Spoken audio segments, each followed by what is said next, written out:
goes on, everybody? Walker Dead here, back again with another video for you guys. This is my review video talking about Season 8, Episode 3 of Dan's Walking Dead Rewrites, titled Evolution. And now, this episode, wow, just, my goodness.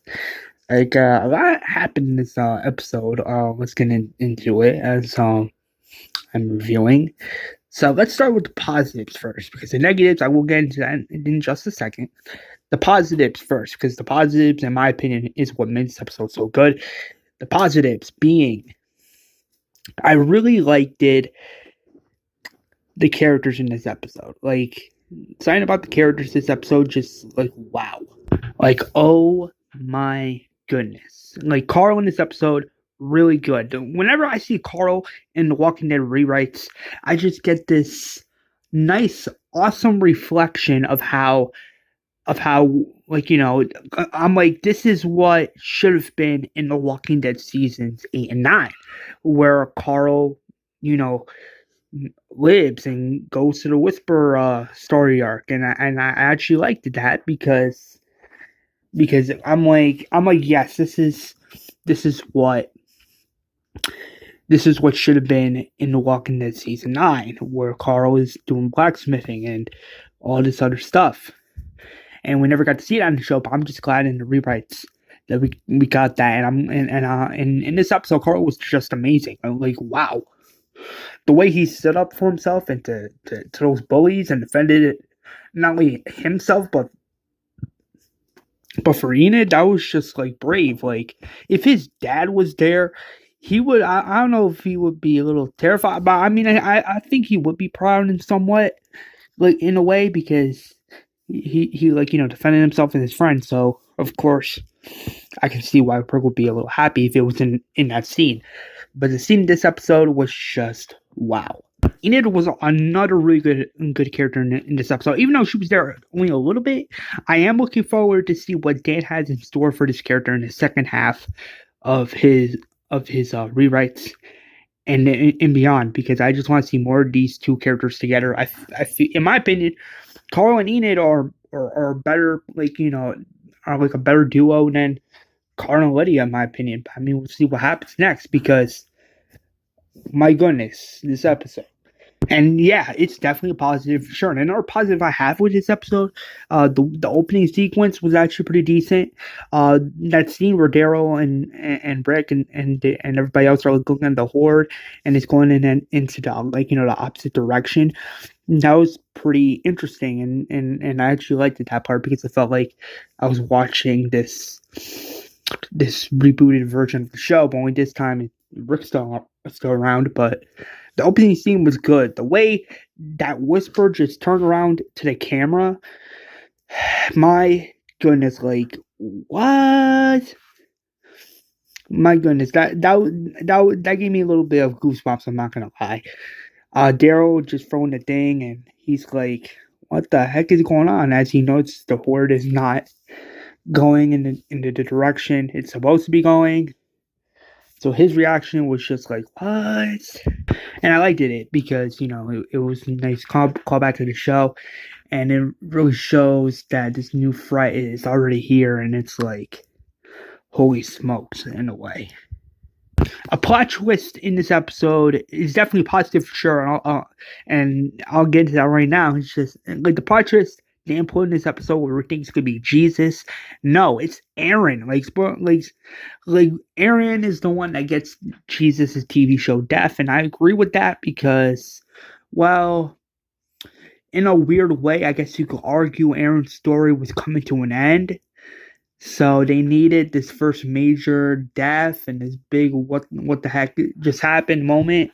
And I feel like Aaron was the perfect character to go, in my opinion, because if say Jesus or Morgan died in this episode, I still feel like it will be like a little stupid. But I'm glad Dan did not do that in his version, and I'm glad he didn't do that in this episode, because it really signified how much character development that Jesus will get in the future. And I just can't wait to see what Dan's gonna do with Jesus.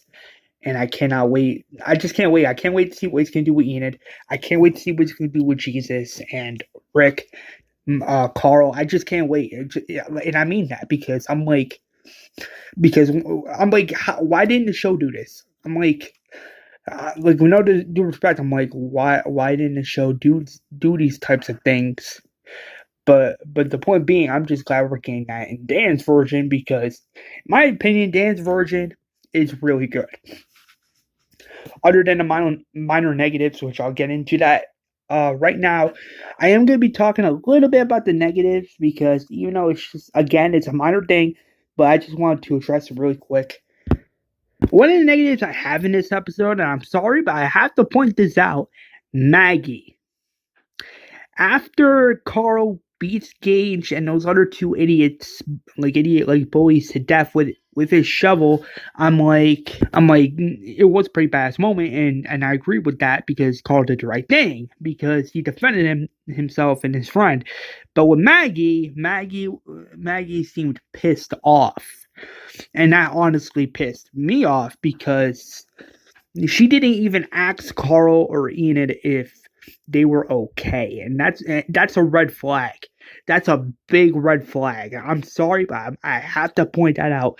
I have to point that out in this video because I don't know if it was I don't remember if it was like that in the comment, but in this version, Maggie should have at least said something like, "Oh, Carl, are you okay?" Something of that nature. Most importantly, where's Glenn in this episode? Like, where is Glenn? It's like he was in 2 episodes, and he's I don't know. He's getting really underused and underutilized. And I'm like, same with Sasha. And I'm like, well, why don't you just? I mean, you have the option to do something with these characters because in the show they were dead by this time, so. So the fact that you have the option to be, doing this with your characters it's like an opportunity in a way. Like you have the opportunity to do so much with these characters, like because the show they really underutilized Sasha and Glenn a little bit towards the end of their final episodes, and in my opinion, I just disagreed with that because I'm like, well, the show could do so much more if they just put their minds to it, but they just had to go off all bloodthirsty, killing off characters during seasons 7 and 8. But yeah, I'm sorry, but Sasha in the rewrites is so underused. Same with Glenn, so underused. I don't understand. Dante, I know he introduced Dante, and I was pretty souped up. But where the heck is he? Where was he in this episode? So underused. Like, not to sound negative, guys, but he was very, like, when it comes down, like, I don't know, when it comes down to characters like Sasha, Glenn, like, each character should be doing something so that people like me are not like, oh, where's Glenn? Why is he not appearing in this episode? Or why are they not explaining where's he at in the rewrites? If you guys know what I'm talking about. It's just, and in the show, they really underutilized and underused Merle Dixon, and I feel like that's what's going on here with Glenn and Sasha, that they're so underutilized and not really being used as characters in the story, which is I guess you could say it's fact, but I mean, Sasha has not done anything, and I mean nothing at all in this first half of his rewrites, and that just bugs me. I mean, I know it's possible she could get her head on a pike, which I'm going to say that for like another video, but when it comes down to characters like Glenn, like you have the opportunity here to do more with Glenn and Sasha than Gimple ever did. Same with characters like Carl and Enid. Like you have so much material there to do more with those characters that Gimple never did. But the point being is Sasha and Glenn in the rewrites are so underutilized and so overused, in my honest opinion, because each character has to be doing something. It can't just be like, oh, they're doing something off camp. Like they got to be doing something. Like I don't know, maybe explain where Glenn's been in this episode, or explain what Sasha's up to. At least do something like that. And again, not to be negative, I'm just saying because I'm just saying because I mean these are small. I mean again, they're like small things I noticed in the rewrites. I'm just pointing these things like these flaws out there. Like I'm just pointing them out because I'm just saying because I'm like, wait, I mean, with Sasha, she hasn't really said one line this season, and she really hasn't done anything, and that's concerning because again, you have the option to do whatever. I mean, you have the option to do more with these characters that Gimple ever did, but I don't know. They're just in the rewrites. They're just so underutilized, and that's like unused. Like they're not being used. If you guys know what I mean. In my opinion, like they're not being used in rewrites at all. I mean, I don't know. It's just I don't know. It's a little. I mean, I guess you can argue it is a little ridiculous, but I mean, I'm just saying as a fan and as a viewer of this series myself, I'm just saying because I mean, again, you have the opportunity to be doing more of these characters because it's rewrites. Anything can happen.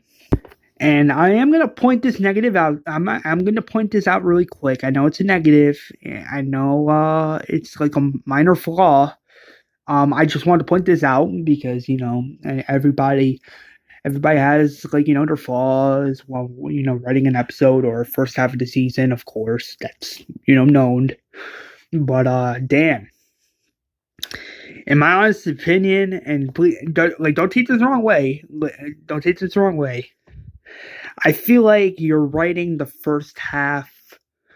Like I feel like you're sort of in a way rushing to get to the Whisper War in the second half, if I'm not mistaken. Because I know you don't like filler. I mean, I'm not trying to use that as an excuse, but at least like build up to like say I don't know, like at least like for shot like I don't know, like I feel like instead of having the whispers introduced so early, like in season 9, episode 1, like have them like say I don't know, introduce like in season 9, episode 3 or 4, to really foreshadow and hype up the new threat, and then towards like the middle you get like what happened with Aaron. But I'm just saying because the reason I'm putting this out there and the reason I'm saying all this is because I feel like the story's being a little rushed. And again, Dan, not like no disrespect to you. You are an amazing writer, an amazing YouTuber, a really good friend, and I love your show. I really do. And I mean that to the bottom of my heart. But I'm just pointing this out there, and I'm just saying because I feel that the first half is being rushed. And again, not to get you upset and not to sound negative, it's just I feel like it's a little like rushed, if you know what I mean. Because if you think, I mean, if you here's the thing, I mean, if you don't like have built you like in my opinion, when you're writing a story, you have to have build up. You have to have some foreshadowing moments. You have to take your time on some things because if not, it's gonna feel a little rushed. And I feel like that's what this first half of your rewrites have been a little so far a little rushed. Even though but don't get me wrong, the episodes are amazing, and I mean that from the bottom of my heart. But I'm just saying, like I just feel like the first half is a little rushed. If you guys know where I'm coming from. Because say all in like I don't know, maybe in episode 8 of season 8 of Dance Walking Dead rewrites we get the heads on spikes. I mean even that is the case, I'm still I'm still going to be like, well, that's a little too early because then you could still do the backstory on Alpha and the Whispers a little bit. Maybe you could do something with Henry, do something with Glenn, so it's not like I'm not saying like to have like filler. I'm saying like maybe do like a side story where you have Glenn doing his own thing in the rewrites, so that people are not like, oh, where did Glenn go? If you guys know what I mean. But I mean, if we get the Whisper War in the second half, I don't really want it to be rushed, to be honest. because if it's rushed, then some people are going to be like I don't know, like why are you rushing when you have so much time to take your time on certain things and to build up character relationships and build up character moments and character development and have some stuff in there. And it doesn't even have to be filler. That's the thing. It doesn't have to be filler. It doesn't have to be.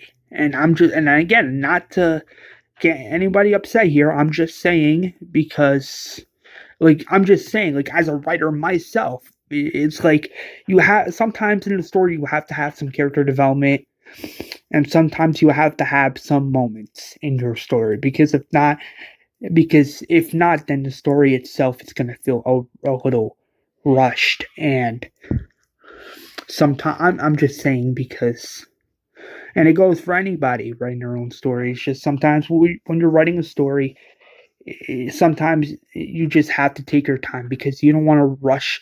Like, for example, it's like you're writing a script and you don't want to rush the script because you want your story or specific episode or TV show to be perfect or somewhat perfect. But if you don't take your time, it's going to feel like a sloppy mess where everything feels a little rushed.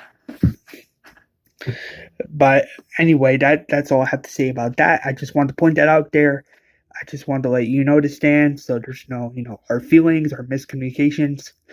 And I just wanted to let you know because I just wanted to be honest, and I'm an honest person, and I'm just being honest with you. And your show, The Walking Dead Rewrites, amazing. And I cannot wait for what you have planned with the characters. And I cannot wait for the next season. I just can't wait. I just can't wait. My goodness. My hype for the second half of The Walking Dead, of your Walking Dead Season 8 rewrites, it's up there. It's high. And I just have faith that you can, I have faith that you can do so much and you can lead this show in the right direction. Just a word of advice, just don't repeat the same mistakes that the showrunners made when they were in charge of, show running. Just, that's the kind of advice I can give you as a friend and as a YouTuber and as a writer. So, but anyway, going to the next thing, and yes, it's a positive. My bad, guys. It just got a little cold. My bad if I'm sounding a little off. I mean, as you guys can tell, I have a little cold. That's why, I'm feeling a little, the way I'm, talking right now because I got a little cold. But anyway, next positive, how Aaron's death was handled. I actually, correct me if I mentioned this before, but Aaron's death in the rewrites was so well handled. It made sense. It made perfect sense. Aaron's story was coming to an end, and I just like how it was handled. For example, the way Jesus in the background was screaming "no," you felt for him, and you actually felt bad for Jesus because Aaron in the show, in the Walking Dead TV show, was a lover to Jesus. So when Jesus lost Aaron, it really, you could tell something in him clicked during that scene where something just I don't know how to explain it. It's like this puddle of rage was opened up in Jesus, and he's pissed off and angry, because the fact that he just lost someone he really, really cared about. And in the teaser for the next episode of The Walking Dead Rewrites, Daryl says those people out there just finished burying a good man. And I agree with Daryl, and I felt for Daryl in that moment because Aaron in the rewrites was indeed a good person. He was a good man, even though he lost his arm, and you really felt for him. He really was a good person and was willing to he was willing to bring the communities back together because he agreed with Jesus. He wanted to bring the communities back together. He didn't believe that the community should be far apart. he believed that, like the same with Jesus, he believed that the community should be together as one and not as far apart. So yeah, I actually related to Aaron in that scene because it's like in the real life, you don't want it's like in real life, and this is a perfect example. It's like you don't want everybody you know to be far apart from you. You really, like, you don't want everyone to be far apart from you. You want to come together as family, as people, and as people who are loving and caring of you and of everyone else in the family in a way. And yeah, and that's a perfect example, and I actually agree with that because, like, in the Walking Dead rewrites, Aaron was like, we gotta bring everybody together. We gotta make this fair happen in a way. And I agreed. And I agree with that because that's how it's supposed to be. Everybody should be coming together as one and not being far apart. All jokes aside, rest in peace, Aaron, in the Walking Dead rewrites. Rest in peace. You will never be forgotten. And yeah, rest well knowing that you're going to get buried. And probably vengeance will come eventually for the Whisperers. So yeah, there's probably that coming probably in the future as well.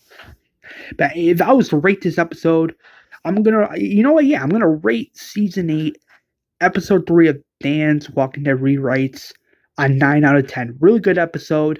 Besides the minor negatives, this episode was actually pretty decent, pretty cool. The characters in this episode were amazing. Daryl, Carl, Rick, Jesus, all amazing in this episode. Enid was amazing in this episode. Eugene was actually pretty decent in this episode. Rosita, Sadiq, just wow. I just can't wait for the next episode, The Walking Dead rewrites coming next week. And I mean that to the bottom of my heart. And I just can't wait to see what happens next. Stay tuned, because pretty soon I'm going to be doing my death predictions video for who I think could get their head on a pike in Dan's Walking Dead Season 8 rewrites. And stay tuned, because Season 2, Episode 13 of my Walking Dead reboot series is coming. Season 2, Episode 13, titled Better Angels. Please like, comment, and subscribe for more content like this in the future. And as always, peace out. And one last thing, thank you so much for watching. Have a fantastic rest of your night, and peace.